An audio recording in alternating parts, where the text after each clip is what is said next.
state from West Tennessee to East Tennessee. I spent the day touring and visiting with victims and walking through neighborhoods, and the devastation is heartbreaking. It's heartbreaking. It's incredible. Our prayers are greatly needed for families out there who are dealing with a sudden tragic event that has occurred in our state. At the same time, let me just say, I am proud of the response that's been made. It's from our officials, from TEMA, from Metro, from county officials in the counties, other counties affected. As you know, we have had loss of life in Benton County and Wilson County and Putnam County and Davidson County. And the officials there, the boots on the ground, first responders, have been inspiring to see them come together. From the federal government all the way to the neighborhoods, we've seen a very coordinated effort. President Trump called me personally today. The head of FEMA called me personally. Have had multiple governors from across the country reach out. We are working together. The emergency operations centers, both Davidson County and the state, are working together in a very coordinated effort. The mayor will speak in just a few minutes, as well as the director of TEMA, our emergency management operations here. But I just want to, our hearts do go out, and I want to express great concern that we have across Tennessee. I visited with folks who are helping their neighbors left and right all across this state. You know, in the worst of circumstances, the best of people comes out, and that's what we're seeing here in Tennessee. It is as we would expect. I walked up to a site that was a pile of rubble that used to be a store, and I walked up to some folks who said, and I asked them, was this their business? And they said, no, it's just where they have coffee every morning. But they were there to help the store owner rebuild his store and to clean up the rubble. So it was one inspiring example of how Tennesseans are coming together. At the same time, I talked to a victim who had to identify the body of a neighbor. And it is a remarkable situation that we have, both tragic and hopeful at the same time. The good news is that the response has been great. There are counties from across the state that are sending resources, generators coming, pallets of water coming, highway patrolmen being dispatched to places where they're needed, shelters being put up all across the state to make sure that people have a place to stay tonight who have lost their homes. There's a tremendous coordinated effort, and we're very encouraged by that. We're going to have questions and answers in a few minutes, so you can talk and we can have specifics about what is being done, what will be done, and questions that you have around that. But be encouraged. As tragic and as difficult as this day is, Tennesseans are doing what Tennesseans do, and they're coming together to redeem a really difficult place that we find all of ourselves in. I want to ask Mayor Cooper to speak. The devastation in Nashville has been significant. I toured those sites myself this morning as well, and talked to a lot of the neighbors that we share right here in Nashville. So, Mayor Cooper. Thank you, Governor. And I'm extremely grateful to Governor Lee for his leadership and willingness to work hard and hand in hand with the city as we respond. We've heard from the White House, FEMA, Homeland Security. They've all offered their assistance, and we're very grateful. I had the opportunity myself to see more neighborhoods affected by this morning's tornado, and the damage is devastating, but I am also, like the governor, so encouraged to see Nashvillians out on the streets doing what they do best, which is to help each other. Now, I want to report back. I've been told that Hands on Nashville website has crashed 3 times due to the incredible volume of people trying to sign up to volunteer to rebuild our community. More than 5,000 individuals have signed up online to volunteer, and more signing up every minute. More than 27 companies have contacted Hands on Nashville to donate time and services. And the Community Foundation has so far received $351,768 in contributions, and this is just in a few hours. I'm grateful for that level of participation. What a testament to our city and our solidarity. Now, to facilitate efforts, today I signed an executive order for an emergency state in Nashville. That's very helpful for a city for funding, to give us the ability to fund things like overtime in the city. That's going to be very separate from other states of emergency. I want to be careful about that. But for the city, it helps us deploy funding to our fire and our police department. And it's going to streamline our ability to acquire and distribute supplies and services. And it's going to make it easier for us to respond. But I want to thank the various metro agencies and Public Works, clearing roads, water, and NES. Now, NES already has a distinct challenge. 47,000 customers are missing power. And we're going to be accountable, and we're going to get on that. And I want to thank all Metro employees and NES for the sleepless nights that they're going to have in the weeks ahead, getting us back to where we should be. And again, thank you all very much, and thank the governor and the state for providing leadership in this time of trauma for our city. But we are resilient, and we're going to rebuild. Thank you. Patrick Sheehan is the director of TEMA. This is the operations center behind us where folks have been working all night and all day. So Patrick, I'd like you to make a few remarks about specifically what's being done to coordinate efforts across the state. Yes, sir. Thank you, Governor. So we opened the State Emergency Operations Center last night when the storms first started moving through the middle part of the state, and with the tornado warnings, and seeing the damage and the devastation that they were causing. And we do that so that we can coordinate with our local partners and bring together state agencies and our non-governmental partners. So we've been working since the middle of the night with the Red Cross to make sure that shelters would be available and open, and with the Department of Health to make sure that we were tracking the medical needs in these communities that are being devastated by these damaging storms, and of course with 25 fatalities, and making sure that we're providing resources to those communities that are devastated by the tornadoes that have moved through overnight. When we do that, we go into a state of emergency, and in the Tennessee Code Annotated, that gives us the ability via our plans to take expedited action and to cut through red tape. And we'll be examining other needs as we move forward, but we'll also be working with the Federal Emergency Management Agency. They had a liaison officer here last night, and an incident management assistance team is on their way here now.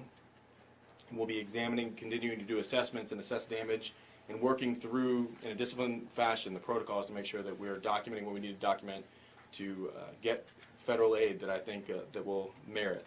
We'll continue working in the State Emergency Operations Center 24 hours a day, 7 days a week, until such time as this immediate need is over, and we'll then continue to work for years with these communities, with the city of Nashville and these counties to encourage their recovery. So thank you, Governor. Thank you. I just want us all to remember as we see the pictures, and if we go out there on foot and see the piles of rubble and the devastation of buildings and neighborhoods, that behind every pile really represents people. It's businesses that have lost, it's families that are hurting, it's people that are the real, that have really seen the destruction of this. And while we, all of us, can provide shelter and restore power and clean up and set a stage for recovery, hope comes from the neighbors. Hope comes not from our response, but hope comes from Tennesseans reaching out to help Tennesseans. The mayor expressed how we have begun to do that already. Neighborhoods, churches, community organizations, that's where hope for those who have really faced a devastating night, they'll find it. So we encourage everyone to engage in that at the right time in the right place. I'd like for officials from fire department, police department, NES, others to step up, and we will we'll entertain questions so that we can get information out to people as best as we can. That's going to be our goal over the next, as the days unfold. It's to keep people abreast. We had a press conference here this morning, or at the Nashville Emergency Operations Center. Today we're doing it, this afternoon we're doing it here. Those will continue. We'll continue to provide information as the days unfold. So we want our folks out there to know exactly what's happening so they can engage. Be happy to answer your questions. Governor, you mentioned that the death toll is 25 people now.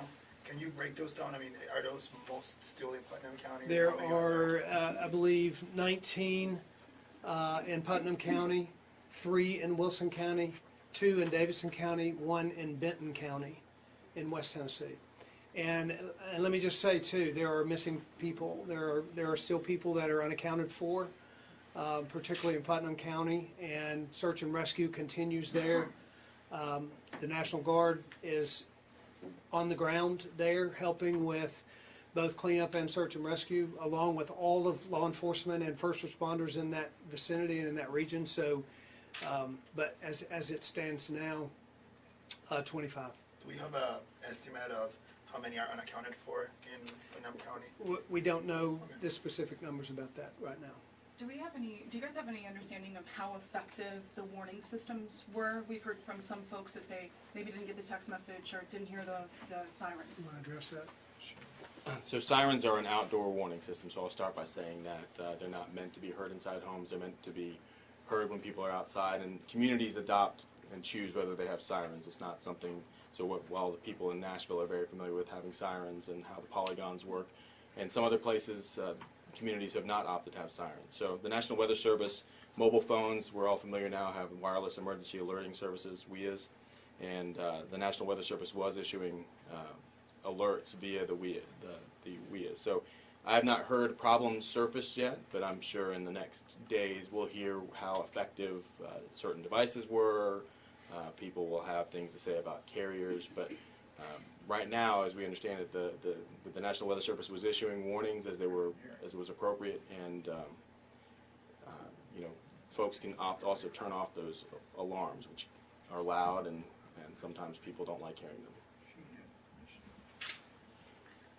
Were there sirens anywhere in Putnam County? I don't know. Local counties control their sirens. State does not control weather sirens at the local level. If I could, Governor, could you go over what you talked about earlier, the National Guard and what their role might be in the coming hours and days? We will, a part of what happens here, in General Holmes, you might step up here and make remarks to that, but a lot of what happens is you assess and then determine what the next steps are. So a lot of today was assessment. I will say this, when we got to Putnam County and we saw the need for search and rescue even greater than what was originally anticipated and the amount of devastation that was there, immediately the National Guard was called out, and we sent how many troops there? We've got 30 there now. Another 30 on the way. 30 on the ground now, 30 on the way. So as we assess and as we see the damage and the need, then we deploy resources. But you might comment further about that. Yes, sir. So plain and simple, we have 12,000 soldiers and airmen that are citizens of this state that are serving in the National Guard. We will make every last one of those available to our communities on an as-needed basis. As the governor said, we've already deployed guardsmen, both Army and Air, in multiple locations, Putnam County primarily.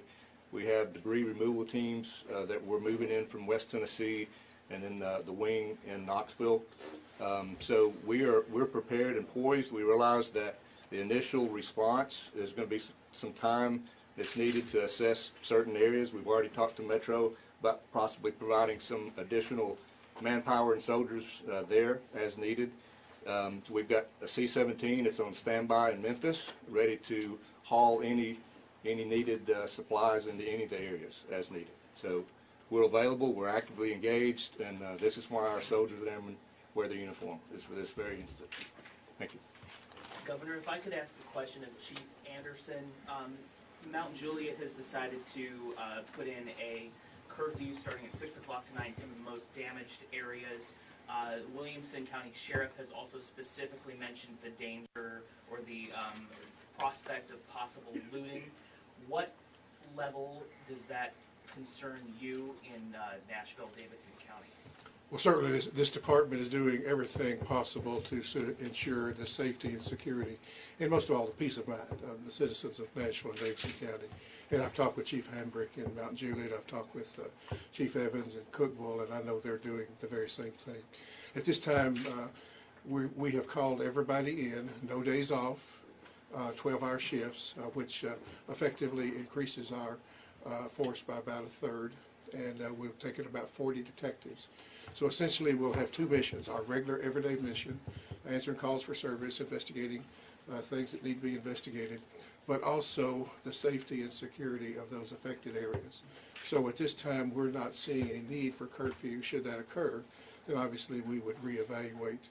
But at this time, and this is based on our experience in the 2010 flood, 1998 tornado of similar nature. So we feel comfortable at this time with the resources that we've put in place. If I may, I have some remarks that I missed on the reverse of my note card here. So state agencies and our partners have been also working to set up services for survivors, for those who were surviving on the storm. So the Department of Safety, for instance, is sending a mobile driver's license station so that those that have lost their driver's licenses can have them replaced. And they're going, I think they're working with the governor to waive the fees for those that need replacement. Commerce and Insurance has worked with insurance companies to have those companies set up mobile stations so that those who need to file claims rapidly will have access to that information. And the non-governmental organizations and the Department of Human Services are also setting up so that people that need those services, that need help, can have access to it in one place. And so we're trying to make sure that those things get consolidated as much as possible so that survivors don't have to go hunt for services, but they have essentially wraparound services where they're going to be sheltered or in a place that's conveniently located. And then we just have a number of organizations doing tremendous work, TDOT clearing roads, working with TVA and other organizations to make sure that the roads are safe. Troopers, I failed to say this earlier, are in each of these counties that are impacted, augmenting local law enforcement and helping keep communities safe. And the National Guard has several missions they'll be stepping into. And so I just wanted to make sure that I gave credit to those organizations where it was due.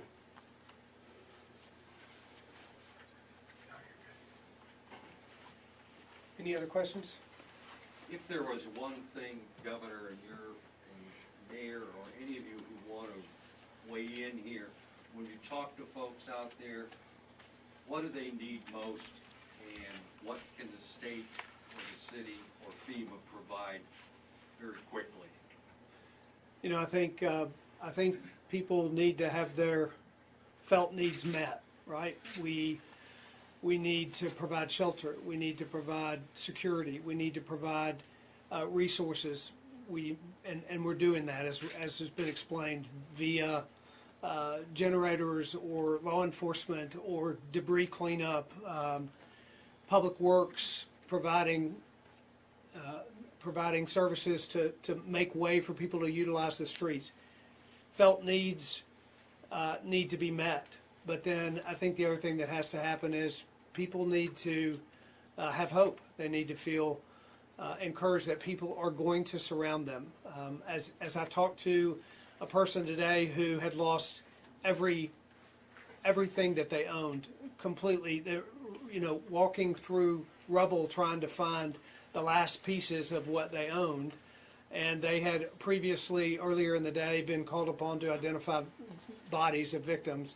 You realize that people out there need us to provide hope, and that's why we will provide the resources to meet those needs, the physical needs that people have, but the community will provide the hope. And we're, as we said, we're beginning to do that. We've seen a great outpouring so far, and that's what we should do, and that's what we will do. Well, thank you all. We will be, as we said, continuously providing information for the people out there. We want folks to know exactly where to go, where to turn, how to have those physical needs met, and we want to be a provider of that information. again, thank you for everyone who's coordinated efforts. The response and particularly the coordinated response has been impressive. It's made me proud to be in the spot I'm in, because what I get to watch are people getting it done on the ground, and that's happening in our state, and we should all be very proud of that. At the same time, we need to be very mindful of the incredible devastation and heartache and pain and tragedy that's happened to many of our neighbors out there. And let's not forget, that's what's behind this rubble that we see out in the streets. So thank you all for being here. Thank you for spreading information. Be sure to reach out to all of our departments, all of our offices, if you need more information, because that's what we want. The more information we can get out there, the quicker people can recover. Thank you very much. Probably be easiest if our news media friends exited house left, because that's the fastest way to get